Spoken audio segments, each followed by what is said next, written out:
আজকে আমি না আমার সাথে আরও একজন আপনাদের হাই বলবে। হাই করো, বলো তোমরা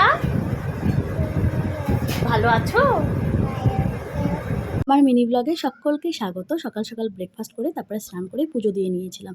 তারপরে দুপুরবেলায় আজকে লাঞ্চে একদম সিম্পল খাবার ছিল, আলু মাখা, ভাত আর উচ্ছে আলু ভাজা, ডিম সিদ্ধ আর ডাল। তারপরে এখানটায় জামা প্যান্টের স্তূপ হয়ে গেছে, সেটা আমি গুছিয়ে নিলাম। তারপরে আমার একটা শ্যুট ছিল, ওই জন্যে আমি শ্যুটটা ঝটপট সেরে নিলাম।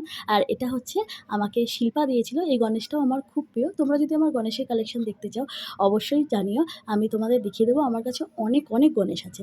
তারপরে মিমি আমার সেলফি স্টিকটা নিয়ে ও ব্লগ করা শুরু করে দিয়েছে। ও ওরকম করে ব্লগ করছিল। আর এই আইশ্যাডো প্যালেটটারই আজকে আমি ভিডিও বানাচ্ছিলাম। তারপরে আমি ওকে ঘুম পাড়াচ্ছিলাম, বাট দেখো কাণ্ড, ও ঘুমাচ্ছে না, একটা চোখ দিয়ে দেখছে যে আমি কি করছি। মা ওদের জন্য এই মিষ্টিটা বানিয়েছিল, আর জেঠিমাদের বাড়ি যেতেই জেঠিমা আমাকে 1 বাটি তালের বড়া দিয়েছে। আজকের মিনি ব্লগটা এইটুকুনি। ভালো লাগলে লাইক করে দিও।